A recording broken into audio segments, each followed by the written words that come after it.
semuanya, perkenalkan kita dari kelompok 9. Di sini kita bakal bahas fenomena komunikasi antar budaya yaitu siblings. Sebelumnya, perkenalkan, saya Rangga. Saya Amel. Saya Fani. Saya Salma. Saya Shema. Selamat menonton guys.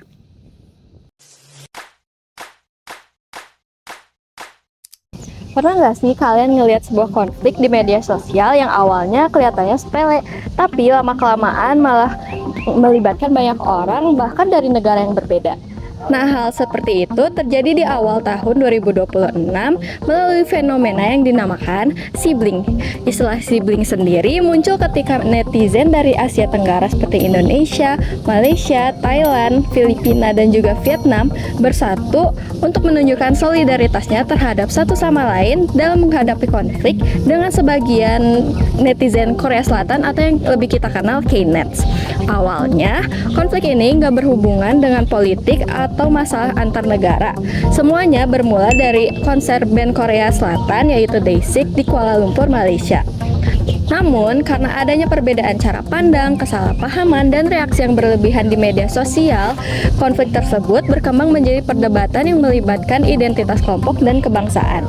Fenomena ini sangat menarik untuk dibahas karena menunjukkan bagaimana komunikasi antar budaya bisa terjadi di setiap hari melalui media sosial.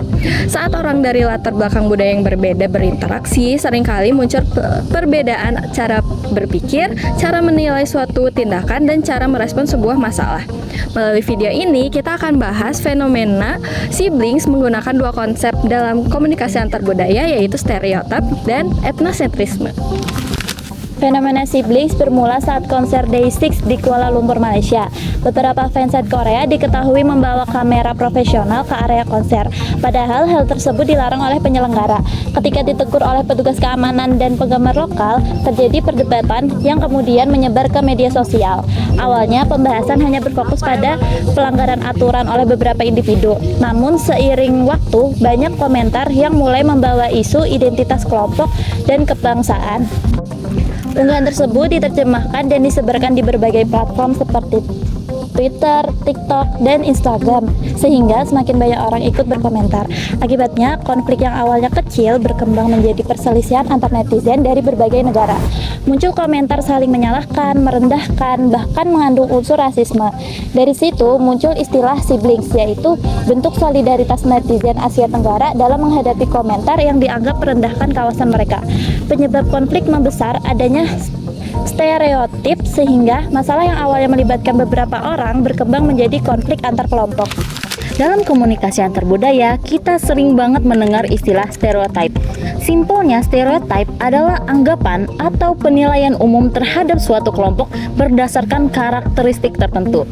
Masalahnya, stereotip ini seringkali membuat kita menilai banyak orang hanya berdasarkan identitas kelompoknya, bukan berdasarkan tindakan masing-masing individu.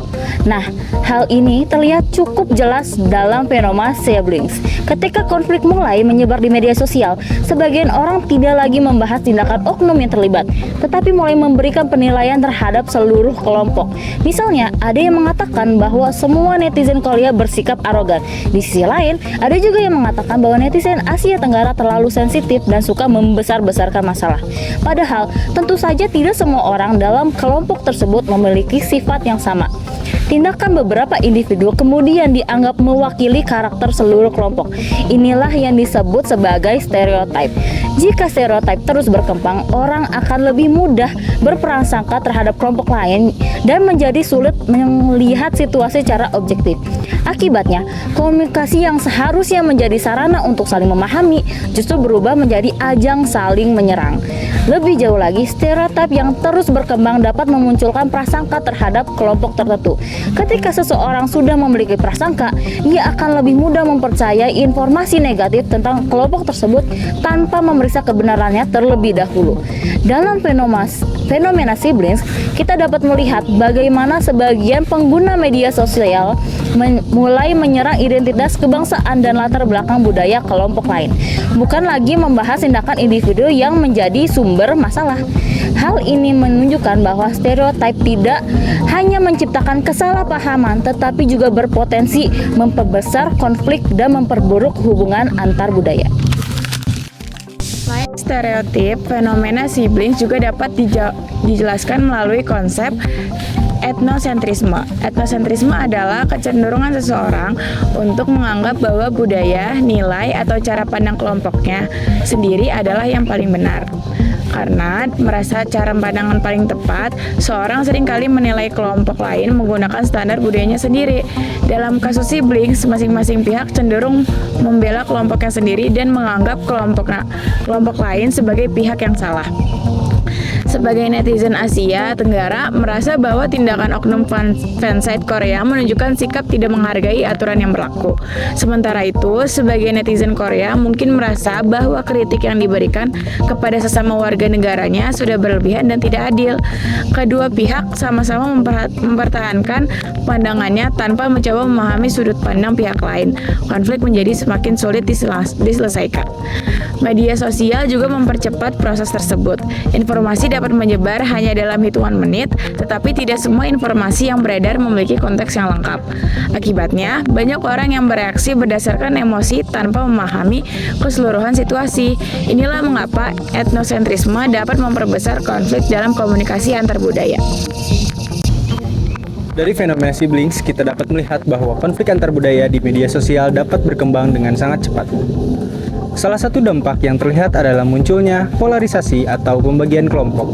Banyak orang akhirnya lebih fokus membela kelompoknya sendiri daripada mencari solusi terhadap masalah yang sebenarnya.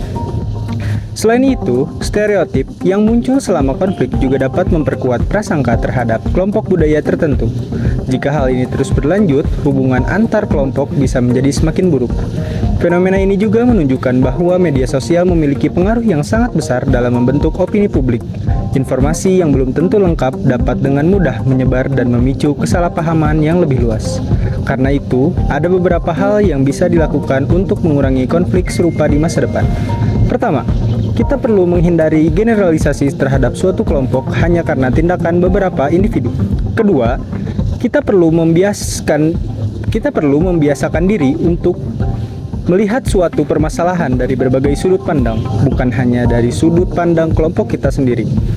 Ketiga, kita perlu lebih bijak dalam menggunakan media sosial dengan memeriksa kebenaran informasi sebelum ikut menyebarkannya. Sebagai kesimpulan, fenomena siblings menunjukkan bahwa stereotip, etnosentrisme, dan rasisme dapat menjadi faktor yang memperbesar konflik dalam komunikasi antar budaya. Ketika seseorang terlalu cepat menilai kelompok lain atau merasa budayanya paling benar, kesalahpahaman akan lebih mudah terjadi. Sebaliknya, jika kita mau memahami perbedaan budaya, menghargai sudut pandang orang lain, dan menggunakan media sosial secara lebih bijak, komunikasi antar budaya dapat menjadi sarana untuk membangun pemahaman, bukan konflik. Sekian video dari kelompok 9. Terima kasih.